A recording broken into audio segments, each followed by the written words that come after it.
Alhamdulillahi rabbil alamin wal aqibatu lil muttaqin wa la udwana illa 'alal zalimin. Asyhadu an la ilaha illallah wahdahu la syarika lah wa asyhadu anna Muhammadan 'abduhu wa rasuluh. Insyaallah pada kesempatan malam hari ini ayuhal ikhwah wal akhwat, kita akan membahas seperti biasa yaitu ad-durusul muhimmah li 'ammatil ummah. Pada kesempatan pekan yang lalu sudah dibahas tentang samaratul iman bil qada'i wal qadar, dan insyaallah pada kesempatan malam hari ini kita akan melanjutkan pembahasannya. Apakah masih pada tema yang sama ataukah menjadi tema yang baru? Nanti kita akan dengarkan bagaimana Fadilatul Syekh Abdul Aziz bin Saleh Al-Kanhal hafizahullah taala, beliau yang akan menyampaikan. Alam Syekhana tafaddalu mashkurin. Bismillahirrahmanirrahim. Walhamdulillahi rabbil alamin wassalatu wassalamu ala nabiyyina Muhammad wa ala alihi wa ashabihi ajma'in wa ba'd. La zala al-hadithu mawsulan عن ثمرات الإيمان بالقدر، وأقول من الله التوفيق. من ثمرات الإيمان بالقدر علو الهمة. كيف علو الهمة؟ يعني المؤمن عندما يؤمن مثلا بقول الله عز وجل قل لن يصيبنا إلا ما كتب الله لنا، ويؤمن بقول الله عز وجل إنا كل شيء خلقناه بقدر، فإنه يسعى في كل ما من شأنه صلاح دينه ودنياه بهمة وعزيمة، ويتوكل على الله عز وجل، يتوكل على الله سبحانه وتعالى، ويؤمن بأنه لن يصيبه إلا ما كتب الله له سبحانه وتعالى، ويترفع عن سفاسف الأمور وعن المحقرات وعن الأمور المحرمة من أموال أو كلام أو نظر أو غير ذلك، يترفع عنها. هذه فائدة عظيمة من فوائد الإيمان بالقدر، مع سعيه في بذل الأسباب، في بذل كل ما يصلح له دينه ودنياه، يبذل الأسباب ويجتهد في الأسباب، ولكن يعلق قلبه بالله سبحانه وتعالى، يتذكر قول الله عز وجل ومن يتق الله يجعل له مخرجا ويرزقه من حيث لا يحتسب ومن يتوكل على الله فهو حسبه أي كافيه. إذن الإيمان بالقدر مثمر علو الهمة، فيكون الإنسان همته عالية للمعالي ولا ينزل لسفاسف الأمور محقراتها. هذه فائدة مهمة جدا أيها الأخوة. تفضل شيخنا حفظكم الله.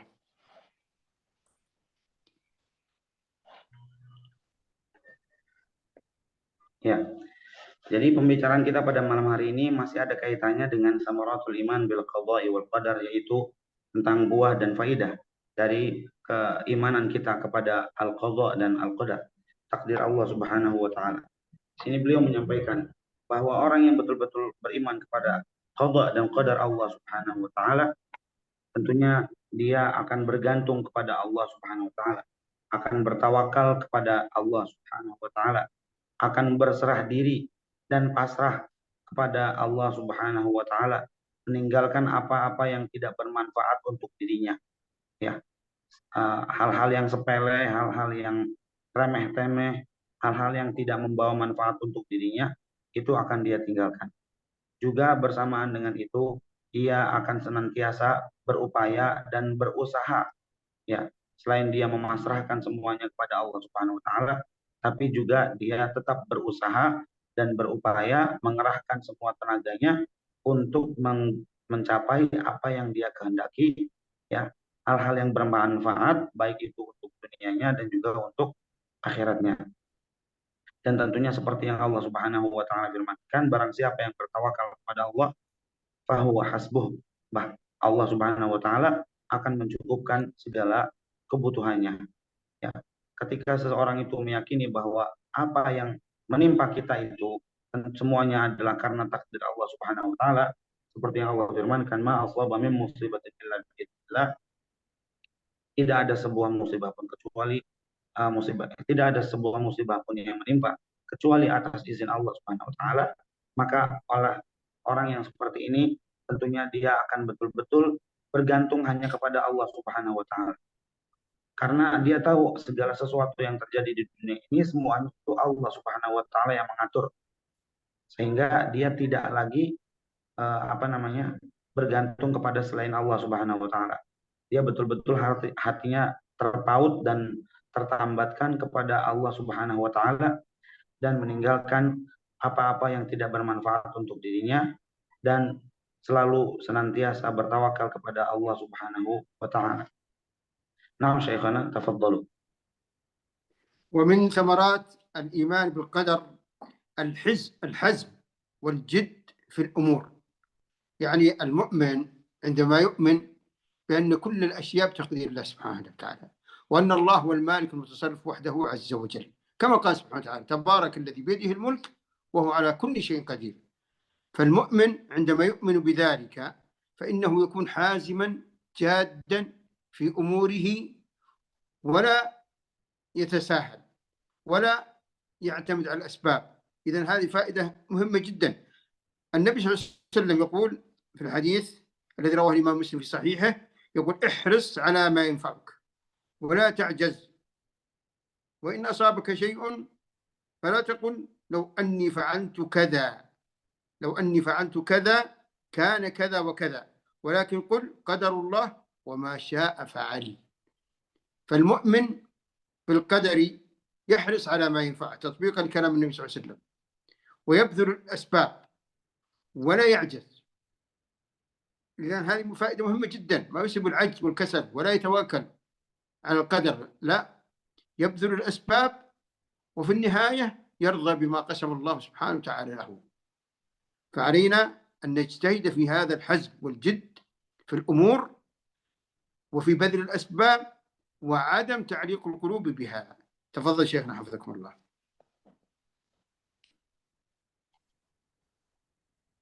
Setelahnya di antara faedah dan juga buah yang akan dihasilkan bagi orang yang betul-betul beriman kepada qada dan qadar Allah Subhanahu wa taala, bahwa dia akan betul-betul bersungguh-sungguh dalam melaksanakan semua usahanya, ya. Al-jidd fil umur.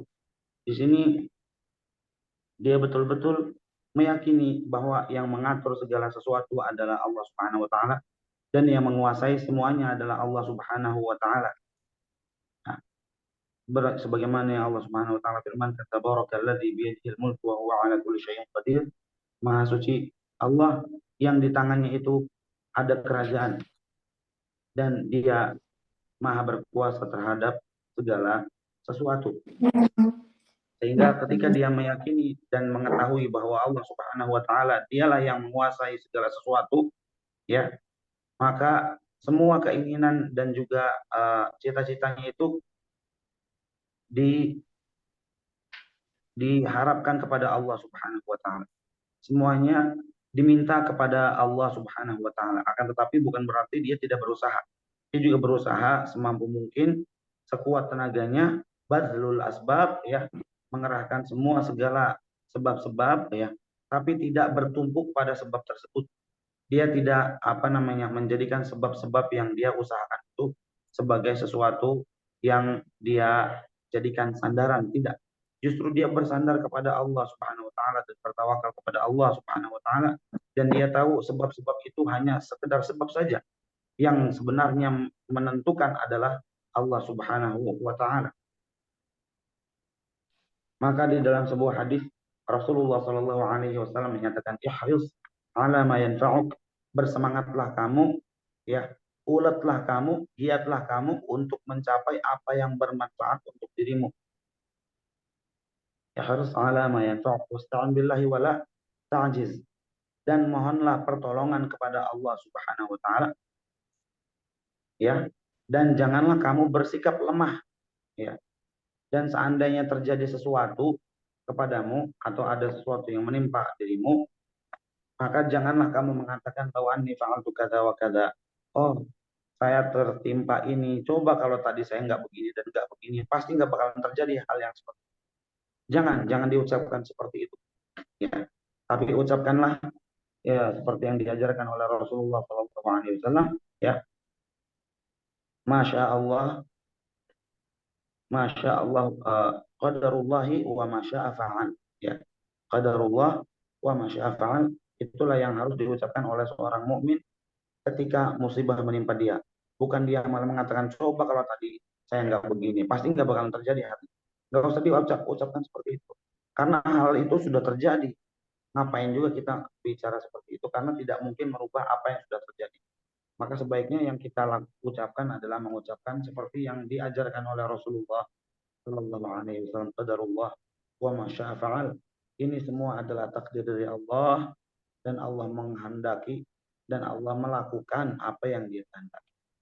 Jadi ini merupakan bentuk kepasrahan kita kepada Allah Subhanahu wa taala.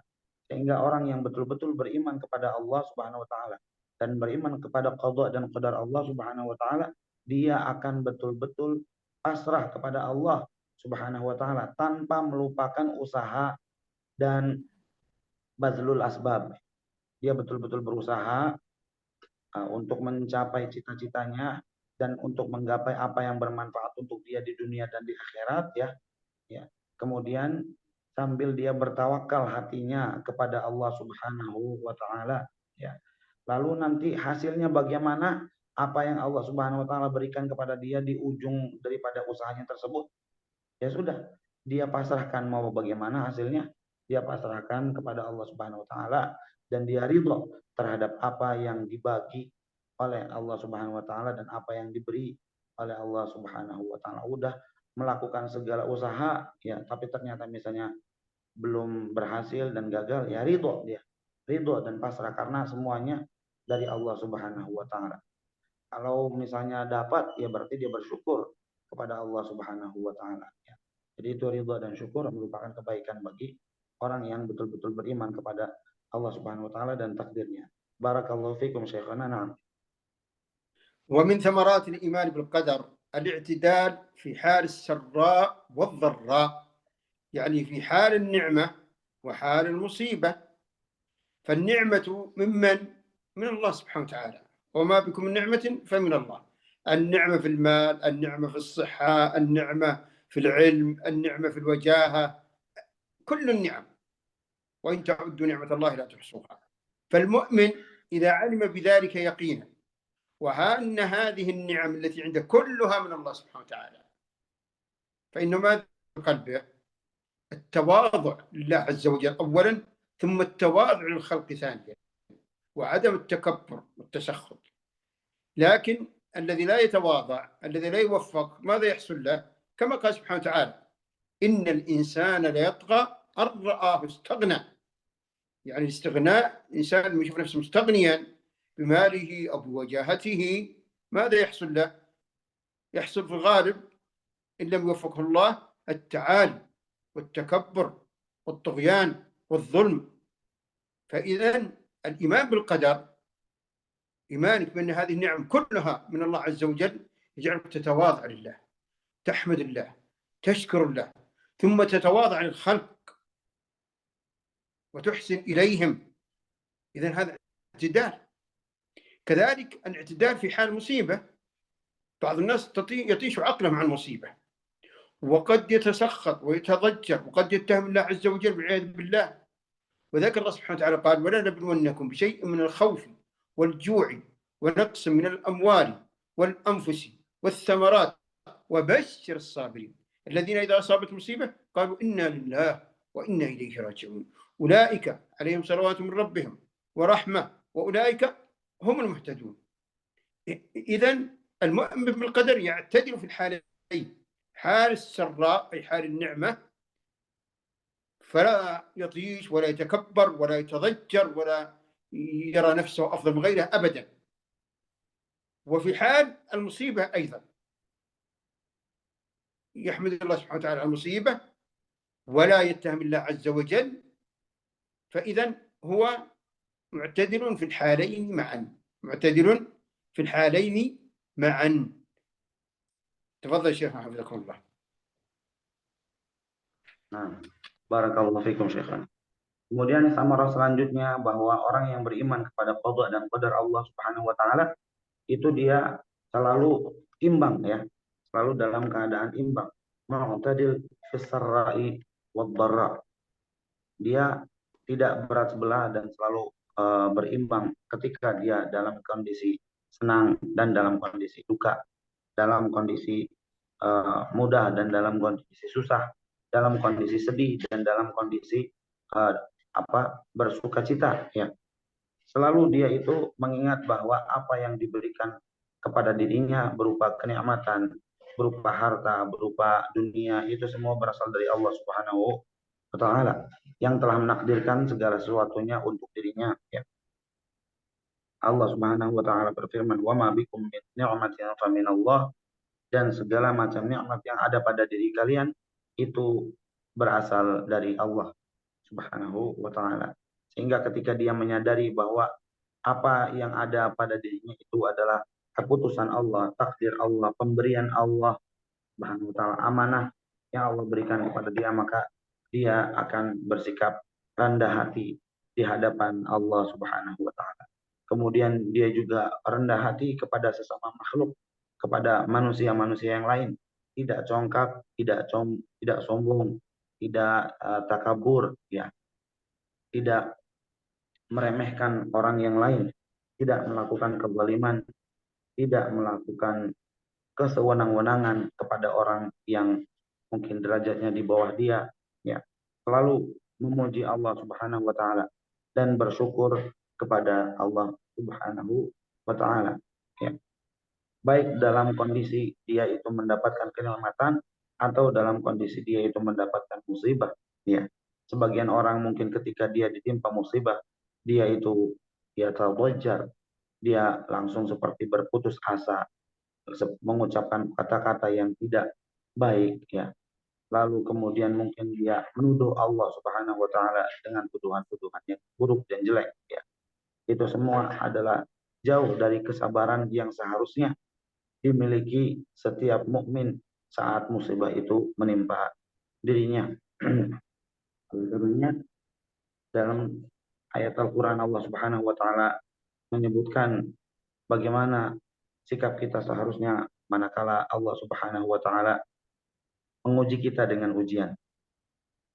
وَلَنَبْلُوَنَّكُمْ بِشَيْءٍ مِنَ الْخَوْفِ وَالْجُوعِ وَنَقْصٍ مِنَ الْأَمْوَالِ وَالْأَنْفُسِ وَالثَّمَرَاتِ وَبَشِّرِ الصَّابِرِينَ, yang artinya sungguh kami akan menguji kalian dengan sedikit dari rasa takut, rasa lapar, dan juga kekurangan harta dan juga jiwa, serta buah-buahan, dan berilah kabar gembira. Berilah kabar gembira kepada orang-orang yang sabar, ya. Jadi kabar gembira itu akan didapat oleh orang-orang yang sabar. Siapakah mereka? Alladzina idza asabathum musibah qalu inna lillahi wa inna ilaihi raji'un.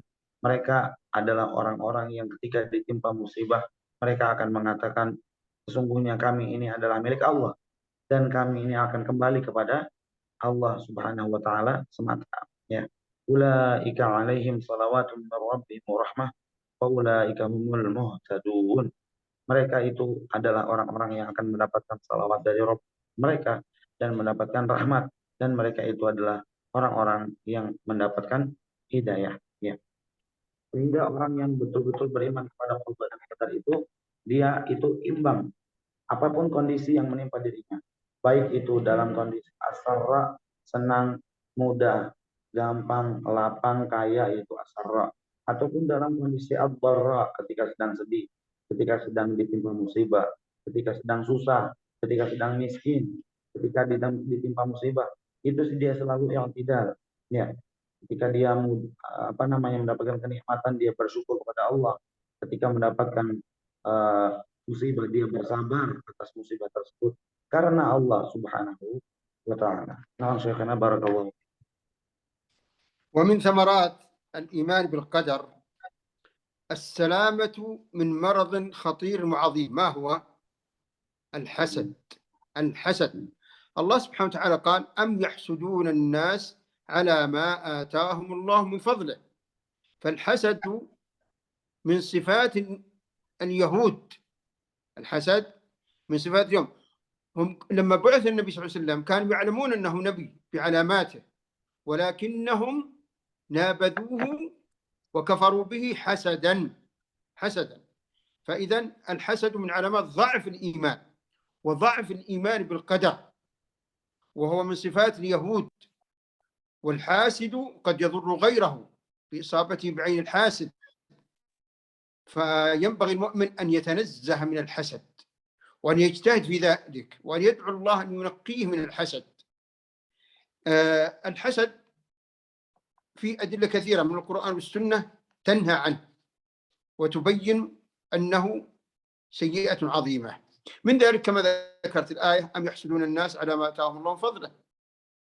وقول النبي صلى الله عليه وسلم في الحديث الذي رواه الإمام مسلم في صحيح عن أبي هريرة رضي الله عنه قال رسول الله صلى الله عليه وسلم: لا تحاسدوا ولا تناجشوا ولا تباغضوا ولا تدابروا ولا يبع بعضكم على بيع بعض وكونوا عباد الله إخوانا. المسلم أخو المسلم لا يظلمه ولا يخذله ولا يكذبه ولا يحقره. التقوى ها هنا، ويشير إلى صدر 3 مرات: بحسب امرئ من الشر أن يحقر أخاه المسلم. كل المسلم على المسلم حرام دمه وماله وعرضه. رواه الإمام مسلم في صحيحه. هنا لاحظوا في الحديث أن النبي صلى الله عليه وسلم قال في بداية ماذا؟ لا تحاسدوا. ثم قال النبي صلى الله عليه وسلم بعد ذلك قال: وكونوا عباد الله إخوانا. إذن الحسد والتناجش والتباغض، هذه الخصال الرذيلة تؤثر في الأخوة الإيمانية، تؤثر تأثيرا سيئا في الأخوة الإيمانية وتتناقض معها، ولذلك نهى النبي صلى الله عليه وسلم عنه. فالإيمان بالقدر يطهر القلب من الحسد، لأن المؤمن بالقدر يؤمن بأن كل النعم التي عند فلان وعند فلان وعند فلان هي من الله سبحانه وتعالى، أنعم عليهم بها لحكمة يعلمها الله سبحانه وتعالى. وكل النعم التي عندك هي من الله أيضا، وكل المصائب التي نزلت عليك وعلى فلان فلان فهي بقدر الله لحكمة يعلمها الله سبحانه وتعالى. ومن هنا يتطهر القلب من الحسد تطهرا تاما. فينبغي المؤمن أن يسعى لهذه المنقبة العظيمة أيها الإخوة، ينبغي أن يسعى المؤمن إليها. تفضل شيخنا حفظكم الله.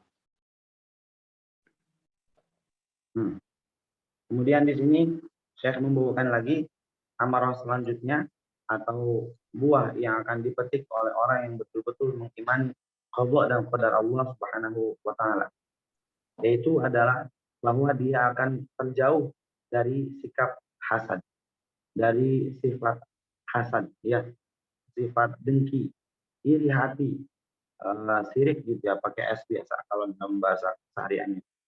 Nah, jadi dengki, iri itu disebabkan apa? Karena dia tidak betul-betul memahami bagaimana takdir Allah Subhanahu wa taala, tidak mengimani takdir Allah Subhanahu wa taala dengan sepenuhnya, dengan didasari ilmu kepada takdir tersebut, ya. Jadi kalau orang betul-betul mengimani takdir Allah Subhanahu wa taala, tidaklah mungkin dia akan mudah hasad kepada orang lain atau dengki dan iri kepada orang lain, ya. Karena dia memahami dan menyadari bahwa segala rizki yang telah diberikan Allah Subhanahu wa taala kepada masing-masing orang itu sudah ada jatahnya masing-masing, dan yang memberi adalah Allah Subhanahu wa taala. Jadi ketika fulan diberi, kita tidak diberi, atau kita diberi dan fulan tidak diberi, ya itu adalah perbuatan Allah Subhanahu wa taala.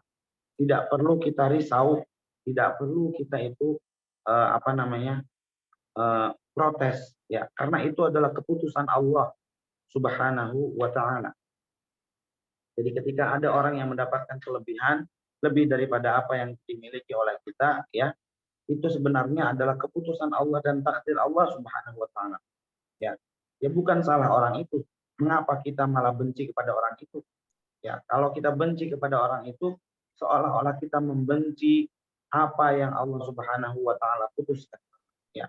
Ya, dia mungkin mendapatkan kenikmatan yang lebih daripada kita, akan tetapi kita perlu sadari bahwa yang memberikan kenikmatan tersebut adalah Allah Subhanahu wa taala. Terserah Allah mau dibagi kepada siapa, ya. Jadi kita tidak boleh protes terhadap apa yang Allah Subhanahu wa taala putuskan, ya. Sehingga ketika kita betul-betul beriman kepada qada dan qadar Allah Subhanahu wa taala, maka di sini kita akan terjauh dari sikap hasad tersebut dan iri tersebut, ya. Karena kita menyadari bahwa semuanya itu ternyata adalah hasil pembagian dari Allah Subhanahu wa taala. Dalam sebuah ayat Allah Subhanahu wa taala mengisahkan tentang orang-orang Yahudi, di mana orang-orang Yahudi itu mereka sangat hasad dan dengki terhadap kaum muslimin, sehingga mereka itu justru malah tidak mau mengikuti Nabi Muhammad Shallallahu Alaihi Wasallam ketika beliau diutus. Ya, Allah Subhanahu Wa Taala berfirman, "Am yahsuduna an-nasa ala ma atahumullahu min fadlih." Apakah mereka itu orang-orang Bani Israel, orang-orang Yahudi, mereka itu hasad kepada orang-orang, ya, karena Allah Subhanahu Wa Taala telah memberikan kepada mereka sebagian dari karunia-Nya. Ya. Jadi Allah Subhanahu Wa Taala menjadikan Nabi Muhammad SAW sebagai Rasul yang paling akhir, itu adalah keputusan Allah Subhanahu Wa Taala. Ya. Jadi tidak boleh kita itu memprotes hal tersebut, dan juga tidak boleh kita itu tidak setuju dengan apa yang Allah Subhanahu Wa Taala putuskan. Maka ketika Allah Subhanahu Wa Taala memutuskan Nabi Muhammad SAW menjadi Nabi dan Rasul yang terakhir, ya tugas kita adalah menerima hal tersebut. Ya, tidak seperti orang-orang Yahudi dan Nasrani yang mereka itu iri dan dengki kepada Nabi Muhammad SAW dan tidak mau mengikuti beliau. Ya. Kemudian juga di dalam hadis Rasulullah SAW membawakan sebuah diriwayatkan oleh Imam Muslim rahimahullahu taala, di mana Imam Muslim meriwayatkan bahwa Rasulullah SAW bersabda, "La tahasadu wa la tanajashu wa la tabaghadu." Janganlah kamu wahai kaum muslimin saling hasad antara satu sama yang lain. Maksudnya jangan saling iri, gitu ya. Wa la tanajashu, jangan pura-pura mau beli barang supaya untuk membuat barang tersebut itu dibeli oleh orang lain, tapi itu dia cuma pura-pura saja, gitu ya. Wala tanajashu, artinya pokoknya jangan menipu lah, ya. Jangan tipu-tipu gitu. Wala tabaghadu, jangan kalian saling benci. Wala tadabaru, jangan kalian saling membelakangi. Artinya tidak menolong, tidak tegur sapa, tidak tidak gotong royong, tidak membantu sama sekali, yaitu wala yabi' ba'dukum ala bai'i ba'dhin wa kunu ibadallahi ikhwana. Jangan sebagian kalian itu ya merebut barang dagangan yang dijual oleh saudaranya, ya. Dan jadilah kalian semua itu wahai hamba-hamba Allah sebagai orang-orang yang bersaudara. Al muslim wa akhul muslim. Orang Islam itu adalah saudara untuk muslim yang lainnya. La yadhlimuhu wa la yakhdhuhu. Seharusnya orang Islam itu tidak menzalimi orang Islam yang lain, ya. Dan juga tidak membiarkannya ketika dia membutuhkan pertolongan. Dia butuh pertolongan tapi muslim yang lain malah membiarkannya dan tidak mau menolongnya. Itu namanya yahtuluhu, ya. Wala yahquruhu, janganlah pula seorang muslim meremehkan muslim yang lain, menghina, mencaci, memaki muslim yang lain. At-taqwa hahuna wa yushiru ila sadrihi salah marrat. Rasulullah Shallallahu Alaihi Wasallam menunjuk kepada dadanya sebanyak 3 kali. Dia mengatakan takwa itu ada di sini. Takwa itu ada di sini, ya. Bihasbi imri'in min asy-syarri an yahqura akhahul muslim, kullul muslimi 'ala al-muslimi haramun damuhu wa maluhu wa 'irduhu. Ya. Cukuplah seorang mukmin, seorang manusia itu mendapatkan keburukan ketika dia itu menghina atau merendahkan saudaranya sesama muslim, ya. Setiap muslim itu adalah haram bagi muslim yang lain, darahnya, hartanya, dan juga kehormatannya.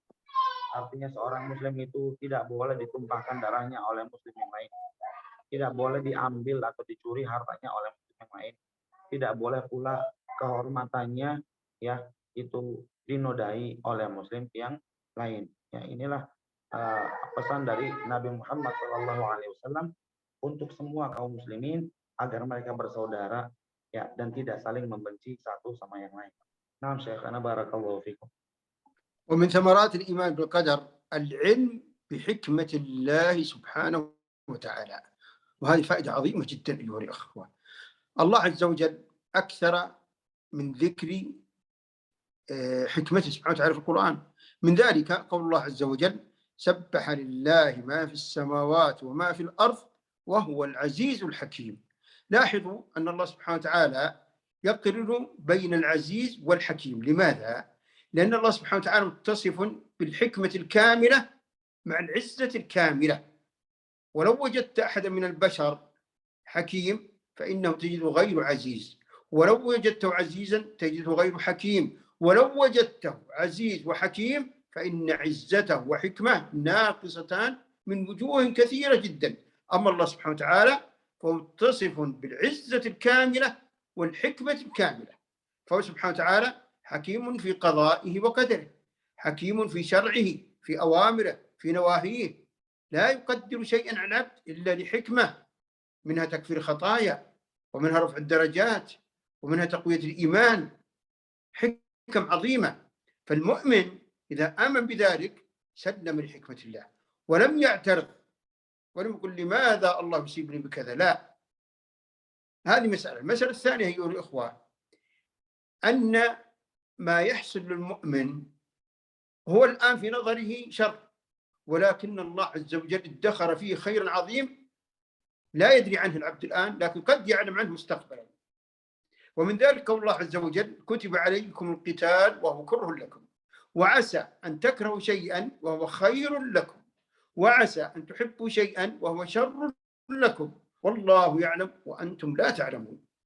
سبحان الله. أنت ترى الآن في الحياة اليومية أحيانا أمر أنت تريده وتتمناه يصرفه الله عنك. مثلا إنسان يريد أن يتزوج من فلانة بنت فلان، فلانة مذكورة بالخير، دين وخلق وأدب وأهل وكذلك، ويرتاح في الاستخارة، ولكن الله يصرفها سبحان الله، أو يصرفه هو، ويتألم لذلك ويتضجر ويتضايق، ثم بعد أشهر أو سنة وسنتين يتزوج امرأة أخرى ويسعد معها سعادة عظيمة ويقول الحمد لله أني لم أتزوج فلانة. شوف، انظر كيف في البداية كانت ساخطة متضجرة، وفي النهاية سعيد وعلم بحكمة الله سبحانه وتعالى. انظر في الأسفار، أحيانا تمنع من سفر بالطائرة أو بالسيارة وتتضجر تتضايق، ثم الذين كنت ستسافر معهم بالطائرة والسيارة يحصل لهم حادث عظيم ويصابون إصابات عظيمة ويموت بعضهم، فتقول الحمد لله. وأنت كنت في البداية متضايق فتقول الحمد لله أني لم أكن معهم، وهكذا. فأقول أيها الإخوة ينبغي للمؤمن أن يؤمن بحكمة الله سبحانه وتعالى، وهو العزيز الحكيم، تجد كثيرا في القرآن. فإذا على المؤمن أن يحقق هذا الإيمان بحكمة الله سبحانه وتعالى حتى يطمئن قلبه وترتاح نفسه ولا يقع في السخط والتضجر والتسخط والتشكي. نعم، تفضل شيخنا حفظكم الله. Ya, baik. Di sini Syekh membawakan hikmah selanjutnya bahwa ketika orang itu betul-betul sempurna keimanannya kepada qada dan qadar Allah Subhanahu wa taala, maka dia akan mengetahui bagaimana setiap apa yang Allah Subhanahu wa taala putuskan itu pasti ada hikmah di belakangnya. Ya. Ada hikmah yang agung di balik setiap kejadian yang menimpa diri kita. Ya. Dalam banyak ayat Allah Subhanahu wa taala menyatakan, misalnya dalam surat As-Saff, "Sabbaha lillahi ma fis samawati wa ma fil ardh wa huwal azizul hakim." Yang artinya segala yang ada di bumi, segala yang ada di langit dan juga yang ada di bumi bertasbih memuji Allah. Wa huwal azizul hakim.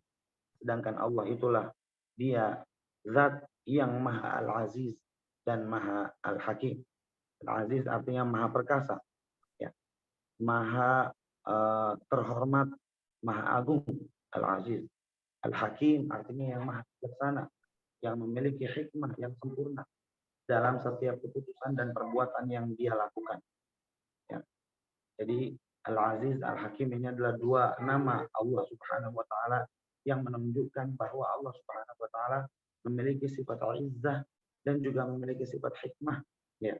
Izzah yang berarti adalah keagungan, ya, kehebatan, ya. Lalu al-hikmah di situ artinya adalah kebijaksanaan dan juga hikmah, ya, yang Allah Subhanahu wa taala pasti menentukan adanya hikmah di balik semua yang Allah Subhanahu wa taala takdirkan. Dan ini Al-Aziz Al-Hakim adalah dua nama Allah Subhanahu wa taala, dua sifat yang kita mensifatkan Allah Subhanahu wa taala dengan dua sifat tersebut ya. Jadi di sini ya terkadang manusia juga disebut Aziz atau disebut dengan Hakim ya.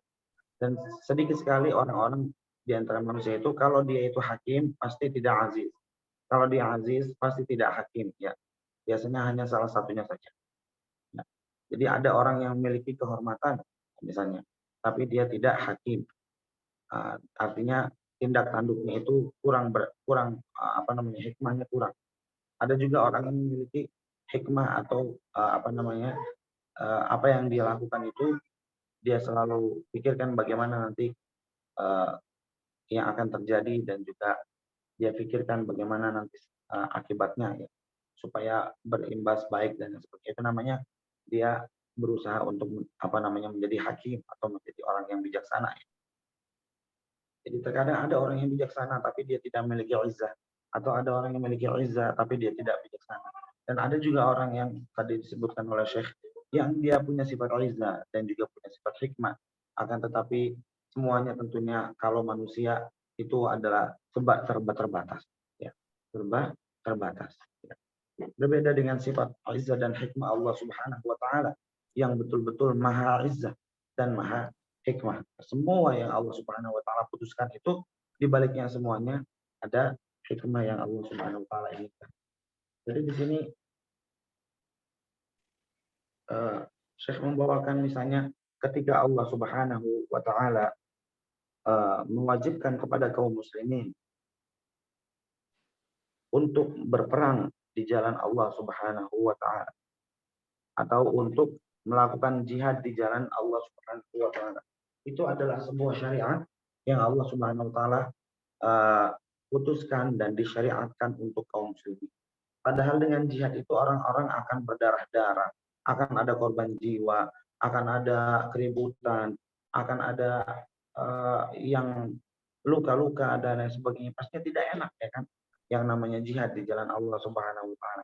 Akan tetapi Allah Subhanahu wa taala di sini menyebutkan kutiba alaikumul qitalu wa huwa kurhul lakum. Telah diwajibkan kepada kalian untuk berperang dan yang namanya perang itu adalah sesuatu yang tidak kalian suka, ya kan? Wa asa an takrahu syai'an wa huwa khairul lakum. Jadi seringkali kalian itu kata Allah Subhanahu wa taala membenci sesuatu padahal sesuatu yang kalian benci itu adalah baik untuk kalian. Wa asa an tuhibbu syai'an wa huwa syarrul lakum.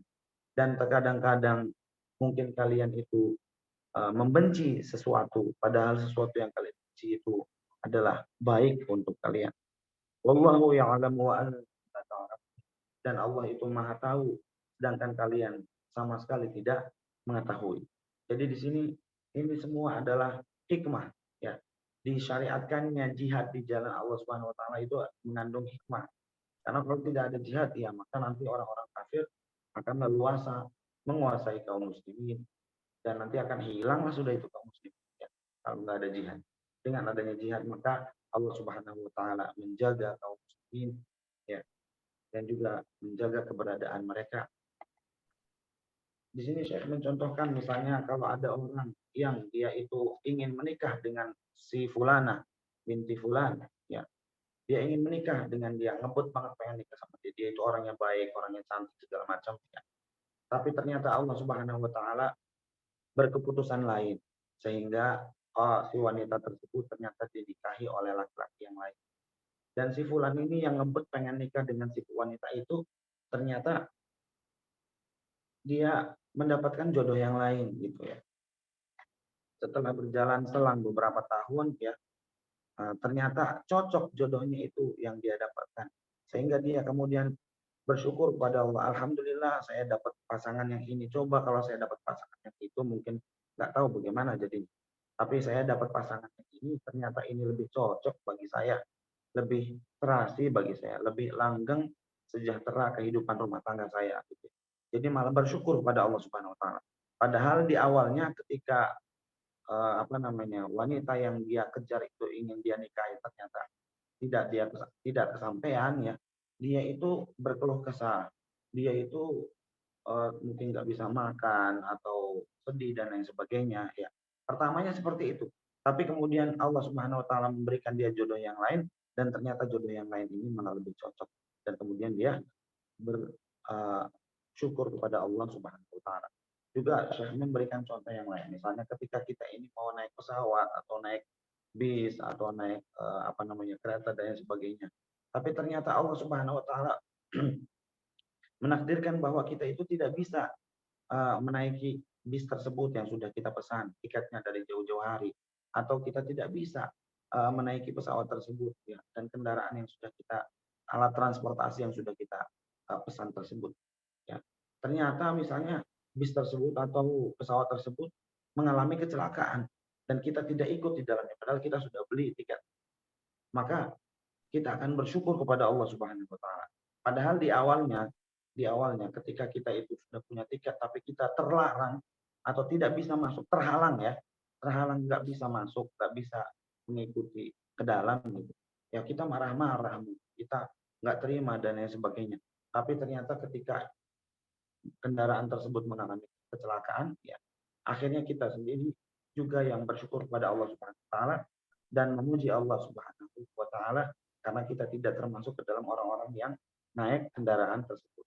Itu diantara hikmah yang Allah Subhanahu wa taala letakkan pada setiap apa yang Allah Subhanahu wa taala kehendaki. Naam Syekhana barakallahu fiik. ومن ثمرات الإيمان بالقدر تحرير العقول من الخرافات والأباطيل. للأسف الشديد تسود في بعض المجتمعات الإسلامية بعض الخرافات والأباطيل وبعض الكهان والسحرة والمشعوذين، ويأتيهم بعض عوام الناس ويصدقونهم. الإيمان بالقدر يحرر المؤمن من هذه الخرافات والأباطيل ومن أتيان هؤلاء كلهم ومن تصديقهم. فالمؤمن الذي يؤمن بقول الله عز وجل إنا كل شيء خلقناه بقدر، ويؤمن بأنه لا يعلم الغيب إلا الله سبحانه وتعالى، هنا يتحرر من الخرافات والأباطيل. أذكر بالمناسبة أن يوم من الأيام دخلت في مسجدنا فوجدت نشرة مكتوب فيها أن فلان ابن فلان رأى أن النبي صلى الله عليه وسلم في المنام وقال له كذا وكذا وكذا، افعل كذا وكذا، ومن لم ينشر هذه الرسالة فسيتلفه الله إلى آخره، ومن نشرها فسيكون له من رزق كذا وكذا وكذا وكذا إلى آخره. وللأسف هذه النشرات تنتشر كثيرا في كثير من المجتمعات الإسلامية، ويصدقها العوام ويذهبون يطبعونها ويصورونها ويوزعونها على الناس خوفا مما فيها من التهديد ورغبة مما فيها من الوعد بالخير. وكل هذه الرسائل باطلة. الرسالة التي كتبت في الشيخ أحمد خادم الحجرة النبوية إلى آخره كلها باطلة. المهم وجدت هذه الرسالة 10 نسخ منها في مسجدنا، وكان ذلك الوقت العصر قبل المغرب، فغضبت غضبا شديدا وأخذت هذه الأوراق 10 كلها وتقدمت أمام الجماعة في المسجد بعد صلاة المغرب وألقيت كلمة عن بطلان مثل هذه الرسائل، وأن هذه تأدي على الله، وأن الغيب لا يعلمه إلا الله، وأن ما في هذه الرسائل باطل. ثم في آخر كلمة مزقتها أمام الجماعة، مزقتها، فذهل الناس. وأتاني أحد المصلين وقال لي تمزيقك لها أعظم من كلام كله. قلت كيف؟ قال لأن الناس يرونك مزقتها ولم تصب بشيء. فإذا ينبغي أن تتحرر عقول المسلمين من هذه الخرافات والأباطيل وألا تروج عليهم. النبي صلى الله عليه وسلم يقول في الحديث الذي رواه الإمام مسلم في صحيحه، يقول من أتى عرافا فسأله عن شيء فصدقه لم تقبل له صلاة 40 يوما. وعن أبي هريرة رضي الله عنه عن النبي صلى الله عليه وسلم قال من أتى كاهنا فصدقه بما يقول فقد كفر بما أنزل على محمد صلى الله عليه وسلم، رواه أبو داود. فينبغي المؤمن أن يتحرر من الخرافات والأباطيل وأقوال الكهنة والعرافين والسحرة، وأن لا يأتيهم أبدا، يفر منهم فراره من الأسد والذئب. تفضل شيخنا حفظكم الله.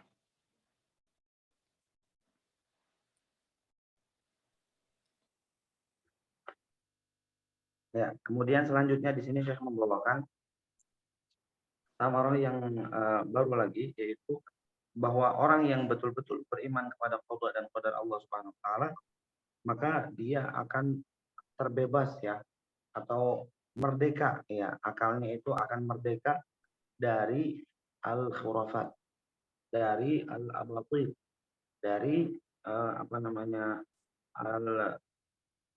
dari kebatilan-kebatilan ya, dari khurafat-khurafat ya. Semuanya itu akan terjauh atau akan menjauh dari akal seorang muslim yang betul-betul beriman kepada qada dan qadar Allah Subhanahu wa taala. Akan terbebas dia itu dari ketergantungan kepada penyihir, kepada dukun, kepada orang pintar, kepada paranormal ya. Dia akan menjauh sejauh-jauhnya dari orang-orang yang semacam itu, dan juga dari ucapan-ucapan mereka ya, serta dari berbagai macam khurafat yang tidak ada dasarnya sama sekali, baik dari Al-Quran ataupun hadis ya.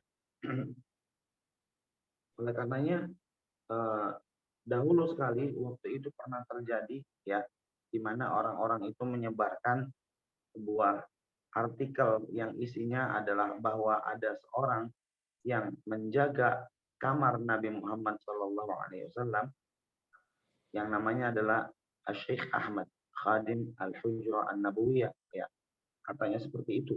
Lalu dikatakan di dalam surat tersebut bahwa siapa yang menyebarkan surat ini maka dia akan mendapatkan kebaikan ini dan ini, dan yang tidak mau menyebarkan surat ini maka dia akan mendapatkan musibah, akan mendapatkan bahaya dan lain sebagainya. Nah, isi daripada surat itu bahwa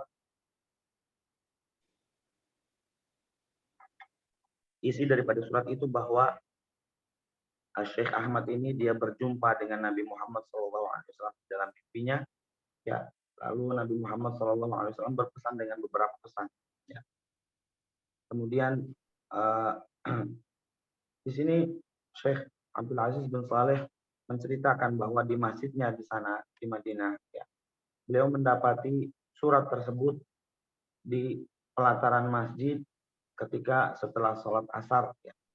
Maka diambillah surat tersebut dan ternyata isinya seperti itu, yang berasal dari Syekh Ahmad, katanya penjaga kuburan Nabi Muhammad SAW. Lalu isinya bahwa Syekh Ahmad itu bermimpi berjumpa dengan Rasulullah SAW, dan isinya seperti itu, yang siapa yang menyebarkan ini di fotokopi lalu di-share maka akan mendapatkan kebaikan, yang menahannya dan tidak mau menyebarkannya maka dia akan mendapatkan keburukan. Nah, itu semua tentunya adalah khurafat, sama sekali tidak berdasar ya.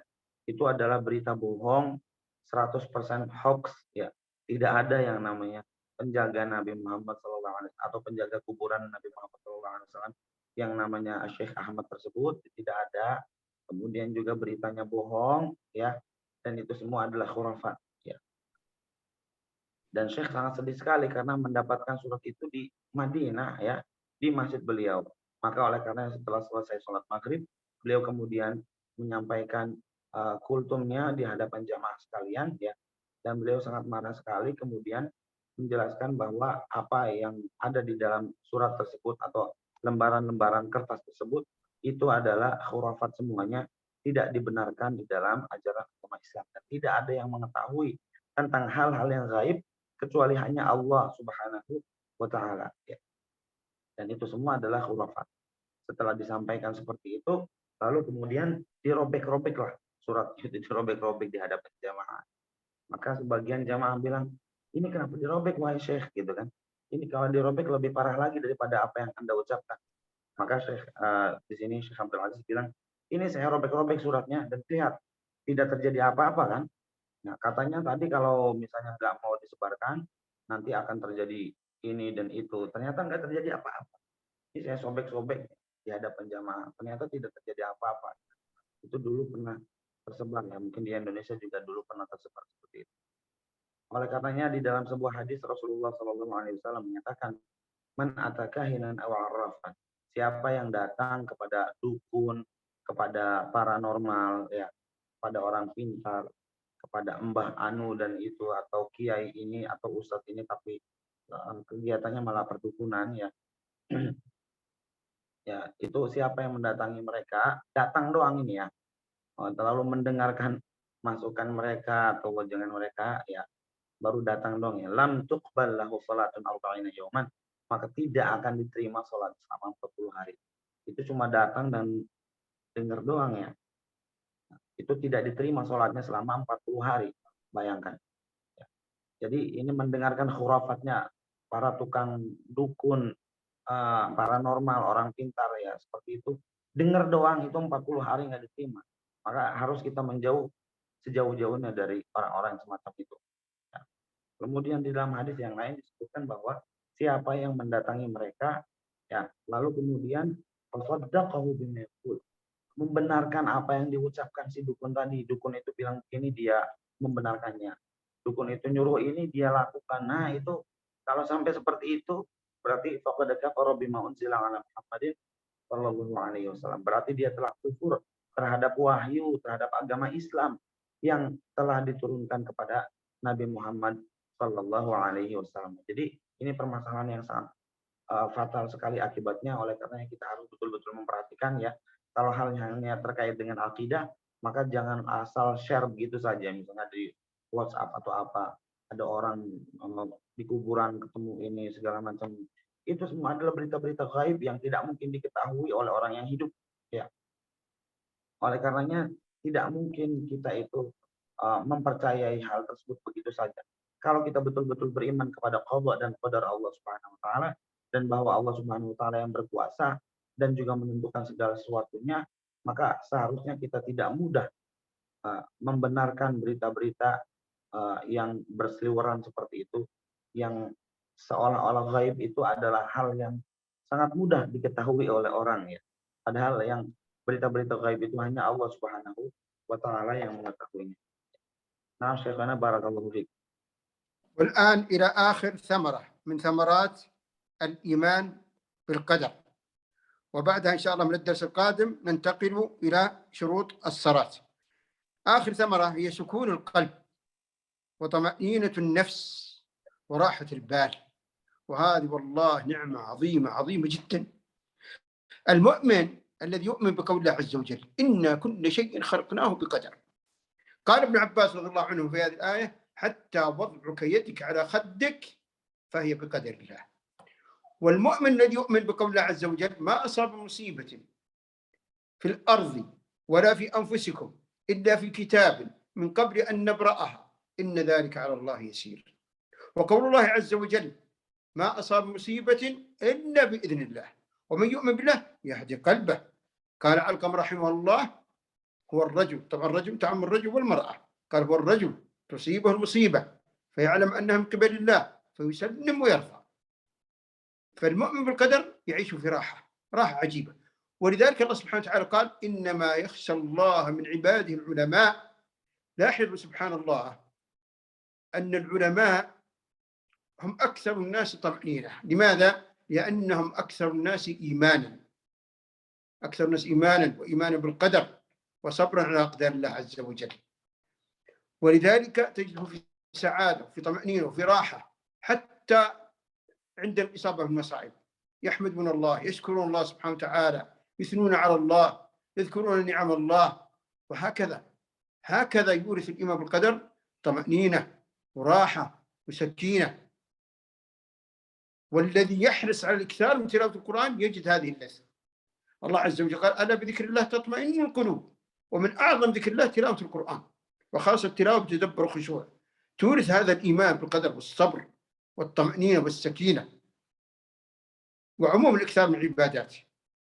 أسأل الله الجميع التوفيق والسداد، وأن ينفعنا بما سمعنا، وأن يحفظكم أينما كنتم، وأن ييسر لكم جميعا، والحج المبرور والسعي المشكور وزيارة المسجد النبوي. وأن نلتقي بكم هناك إن شاء الله، ونلتقي بكم في الجنة، والله أعلم. صلى الله على نبينا محمد. السلام عليكم ورحمة الله. تفضل يا شيخنا. Kemudian samarah selanjutnya adalah yang disebutkan oleh Syekh, yaitu rahatul bal. Ya. Merasa tentram hati ini, merasa damai dan merasa bahagia. Ya, itulah yang akan dirasakan orang yang betul-betul beriman kepada Allah dan kepada Allah Subhanahu wa Ta'ala. Dia akan merasa kebahagiaan di dalam hatinya. Dia akan merasa ketentraman di dalam hatinya. Ya, merasa tenang ya hidupnya. Karena dia tahu bahwa semuanya itu sudah diatur oleh Allah Subhanahu wa Ta'ala. Dan apa yang terjadi itu, bahkan musibah pun, itu adalah atas dasar takdir Allah Subhanahu wa Ta'ala. Maka ketika Allah Subhanahu wa Ta'ala menyatakan inna kulla syai'in khalaqnahu biqadar, sesungguhnya kami segala sesuatu yang kami ciptakan itu kami ciptakan dengan takdir, kami ciptakan dengan ukuran-ukuran tertentu yang pas, yang cocok untuk setiap yang kami ciptakan. Jadi oleh karena yang Abdullah bin Abbas pun mengatakan bahwa sampai tanganmu itu saat engkau letakkan di bawah pipimu pas lagi tidur, itu juga termasuk ke dalam takdir, sudah ditakdirkan oleh Allah Subhanahu wa Ta'ala seperti itu. Ya. Lalu Allah Subhanahu wa Ta'ala juga berfirman tentang takdir lagi yang lain, yaitu ma asaba min musibati illa bi'idznillah. Tidak ada musibah yang menimpa kecuali dengan izin Allah Subhanahu wa Ta'ala. Wa may yu'min billahi yahdi qalbah, dan siapa yang beriman kepada Allah, Allah akan memberikan hidayah kepada hatinya. Ya. Kemudian selanjutnya al-ulama, salah seorang salaf menyatakan bahwa ayat ini berkaitan dengan seorang laki-laki ataupun perempuan yang ditimpa musibah, dia itu mendapatkan musibah. Lalu dia sadar bahwa musibah itu dari Allah Subhanahu wa Ta'ala datangnya, fayardallahu wa yusallim, dia pun ridha dan pasrah pada Allah Subhanahu wa Ta'ala. Lalu kemudian juga Allah Subhanahu wa Ta'ala menyebutkan innama yakhsyallaha min ibadihi ulama, sesungguhnya yang takut kepada Allah itu hanya para ulama. Ulama doang yang takut kepada Allah Subhanahu wa Ta'ala. Kalau orang itu bukan ulama, enggak bakalan takut. Maksudnya ulama ini punya ilmu ya tentang Allah Subhanahu wa Ta'ala. Kalau dia itu betul-betul punya ilmu tentang Allah Subhanahu wa Ta'ala, bahwa Allah yang menciptakan, Allah yang menentukan, Allah yang menakdirkan, ya pasti takutnya hanya kepada Allah. Nggak mungkin takut kepada yang lain. Karena Allah lah Subhanahu wa Ta'ala yang telah menentukan segala sesuatu itu. Maka orang yang betul-betul beriman kepada Allah dan kepada Allah, ya dia akan berarti dia telah berilmu, ya sedikitnya dia telah berilmu bahwa Allah Subhanahu wa Ta'ala telah menentukan segala sesuatu dalam takdirnya. Ini adalah ilmu ya yang tidak dimiliki orang-orang yang mengingkari takdir Allah Subhanahu wa Ta'ala. Ketika dia berilmu dan dia mengetahui kebesaran Allah Subhanahu wa Ta'ala, dia takut kepada Allah Subhanahu wa Ta'ala. Kemudian juga ya di sini saya membawakan juga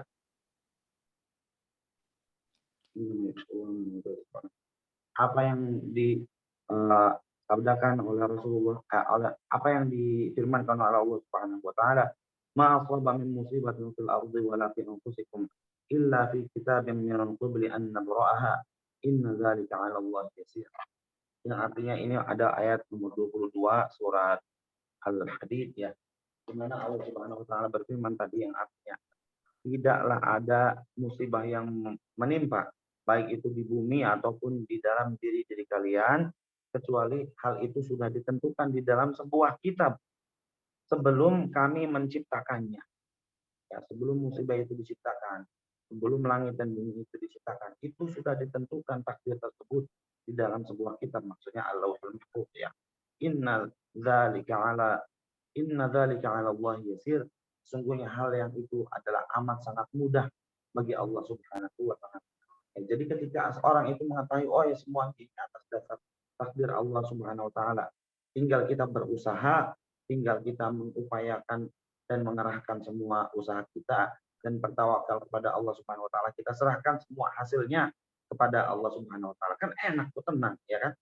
kita nggak usah mikirin bagaimana nanti jadinya, bagaimana, ya udah diserahkan semuanya kepada Allah Subhanahu wa taala, sehingga tenanglah pikiran kita, tentramlah hati kita, dan tidak merasa sedih. Ya, itulah yang akan dirasakan orang yang betul-betul beriman kepada qada dan qadar Allah Subhanahu wa taala. Akhirnya kemudian Syekh menutup majelisnya dengan memuji Allah Subhanahu wa taala dan juga berdoa kepada Allah Subhanahu wa taala agar memudahkan untuk kita melaksanakan ibadah haji ke Baitullah Al-Haram dan juga berziarah ke Al-Masjidin Nabawi di kota suci Madinah, dan mungkin berjumpa dengan Syekh juga ya. Kalau nanti di akhirat semoga Allah Subhanahu wa taala menghimpun kita semuanya di dalam surganya bersama orang-orang yang kita cintai. Naam Syekhana barakallahu fikum wa zadakumullahu khairan. هلا نفتح يعني جزاك الله خيرا، حفظكم الله جميعا، نستودعكم الله. احنا باقي عندنا 9 دقائق على الاذان، اذا كان في سؤال سريع يلا. baik. Baik ayuhal ikhwah wal akhwat, silahkan kalau misalnya ada yang mau bertanya, mengajukan pertanyaan baik tentang tema ini atau mungkin tentang tema yang lain juga dipersilakan.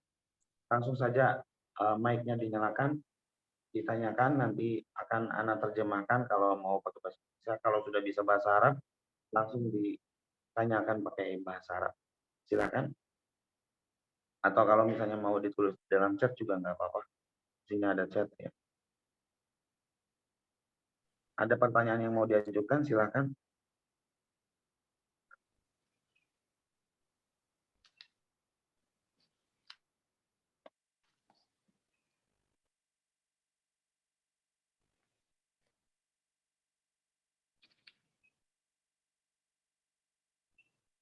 Di sini di kota Madinah, waktu untuk azan maghrib masih sekitar 8 atau 9 menit lagi. Jadi kajiannya ini sudah selesai. Syekh membuka forum tanya jawab kalau misalnya masih ada yang mau bertanya sebelum nanti ditutup. Silakan kalau ada yang mau bertanya.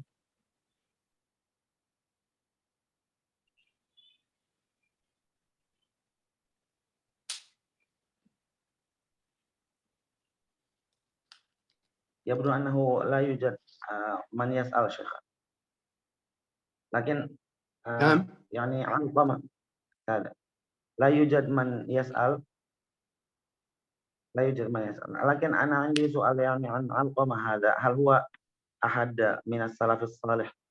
علقمة الذي قال يعني هو الرجل الذي أصابه مصيبة فعلم أن هذه المصيبة من الله ويرضى ويسلم. علقمة الذي كان يفسر هذه الآية هو من السلف الصالح. نعم من السلف. علقمة رحمه الله، علقمة رحمه الله. وأذكر قصة لطيفة في هذا الشأن للشيخ الشنقيطي رحمه الله صاحب أضواء البيان. يقولون أنه أصيب بحكة عظيمة في جسده في جلده، ومن شدة هذه الحكة أنه صار الدم يخرج. يقولون أنه جلس 3 سنوات لا تعلم بزوجته ولا أبنائه، أخفاها عنهم جميعا. سبحان الله، انظر كيف. لا. وتروى قصة عن سعد بن وقاص رضي الله عنه أنه في آخر عمره فقد بصره، وأنه قيل له ادعو الله أن يعيد لك بصرك، أنت رجل مستجاب الدعاء. فقال لا، لأن أرضى بقضاء الله أحب إلي من أن أدعو الله فيعيد لي بصري، مع أن الدعاء جائز. نعم، يعني هذه من الأشياء. نعم تفضل شيخنا. Masya Allah.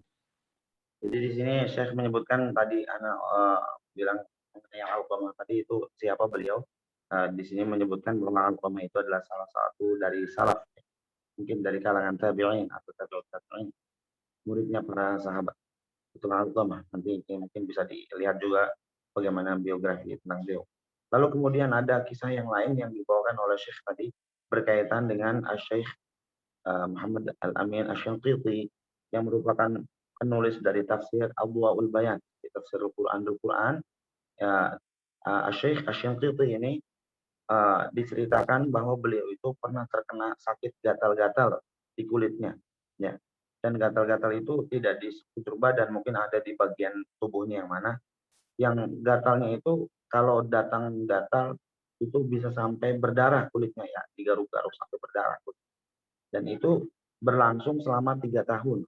Gatal-gatal itu ada terus selama 3 tahun. Selama 3 tahun itu pula tidak ada orang-orang yang mengetahui kecuali dirinya sendiri. Cuma Syekh Asy-Syanqiti saja yang tahu. Istrinya nggak tahu, anak-anaknya nggak tahu, kemudian kawan-kawannya nggak tahu ya.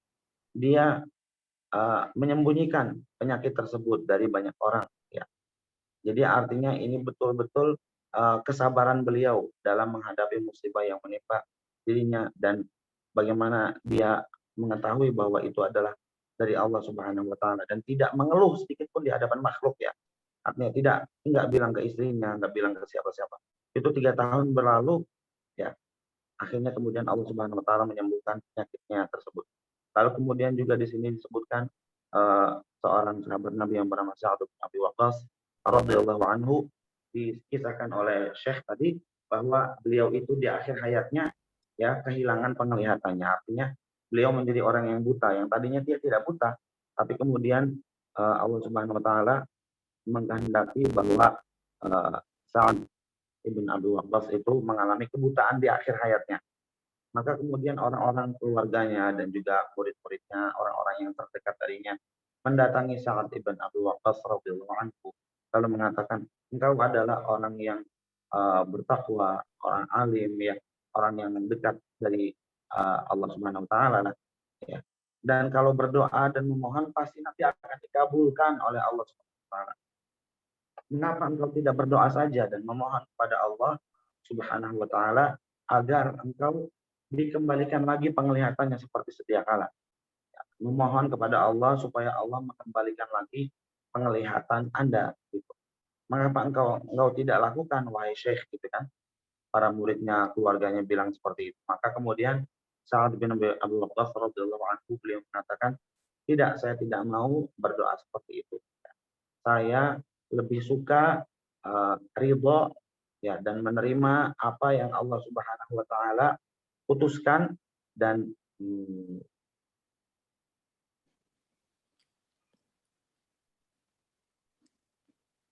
saya lebih ridho dengan apa yang Allah Subhanahu wa taala putuskan daripada harus ya ya. Saya lebih suka ridho terhadap apa yang Allah Subhanahu wa taala putuskan daripada saya harus berdoa dan meminta agar penglihatan saya dikembalikan ya. Jadi ini kita belajar bagaimana berserah dirinya orang-orang salaf tadi kepada Allah Subhanahu wa taala. Baik, bismillah, bagaimana soal hukumnya melihat dukun di acara TV? 40 hari ya, bukan 40 tahun. Nah, Syekhana هناك من يسأل نحن عندنا في إندونيسيا عندنا في إندونيسيا برامج تلفزيونية يحضر فيها المشعوذون والكهان.